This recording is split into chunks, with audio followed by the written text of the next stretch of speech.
Our friend in the house, Scott Waller, President, CEO, Mississippi Economic Council. And no matter how big you are, sometimes a little virus can change where you're going, what you're doing, and what you have plans for.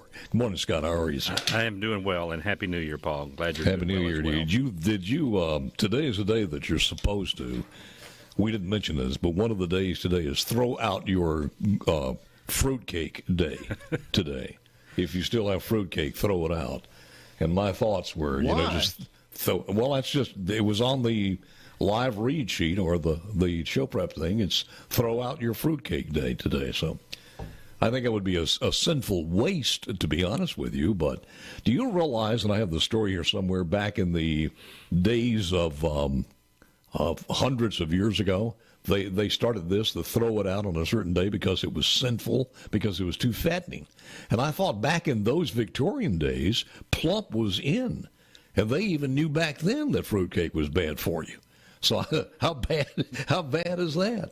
But anyway, I don't think Scott came here to talk about fruitcake, sir. What's the latest on the MEC and our big event coming up as far as the Economic Council? Well, as we announced late Friday, unfortunately, we are going to have to reschedule our Capital Day event. You know, traditionally, MEC has always held our event the first Thursday of the session, which would be, coming up this week. But with the numbers continuing to rise, and also been watching hospitalizations, and I think the governor touched on they're not rising at the same rate, which is a very good thing, but they are still rising.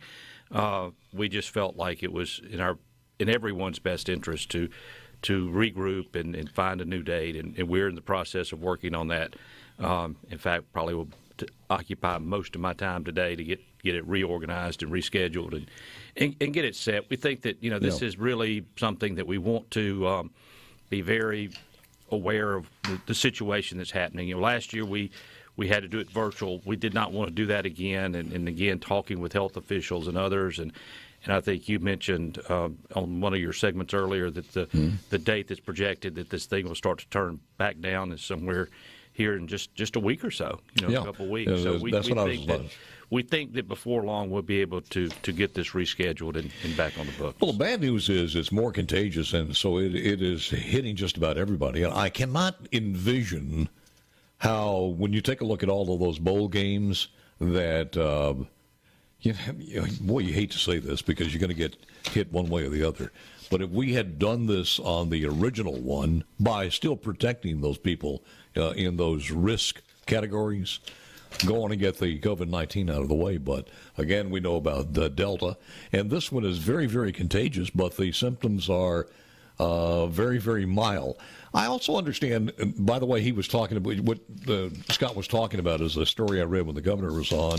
Here it is here, that the peak in the country by some of the highly degreed individuals are saying January the 9th it should peak as far as Omicron is concerned in most parts of the country. So let's hope that happens. If that's the case, can you envision doing this maybe next month, or you're closer to spring? That's our goal. We would like to do it sometime in February, and we're working on, date, location, and we had moved this year because of the location that we've been using for years is no longer available, and so we'd moved it out to the Trade Mart. Well, you get into February, you're battling the rodeos coming into town, so we got all those things that we've got to work through. But we hope to get that done soon. But because the thing is, we think this is an important event. It gives our members an opportunity to come in and learn more about what's happening with the session. And this year, instead of getting a preview, we'll kind of get an update because we'll be a little bit deeper into it as to what's going on. So we still are excited about the opportunity of getting it together. And I would tell you, I just want to say real quick,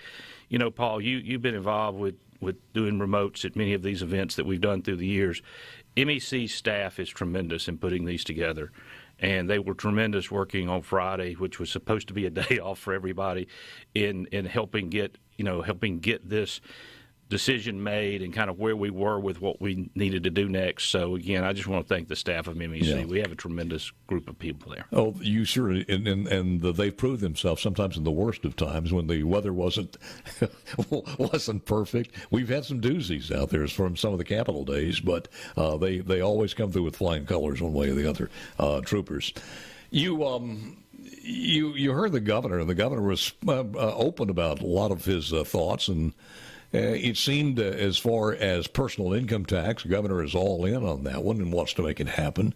I don't think there's a better time to get that done now when the coffers are just kind of spilling over as far as dollars are concerned. You can't do it now. You're certainly not going to do it in a down economy. Your thoughts on that? Well, I think that everybody has been working very hard to come. I think last time we talked about some of the issues. Just like with any situation, you need to make sure you're taking care of everything. And I feel like that in the conversations I've been able to have with legislative leadership over the last couple of months, there is truly an effort to try to find a way to move forward with some type of tax relief in this process, and do it in a manner that, as the governor says, make sure that we're, taking care of everything that we need to take care of.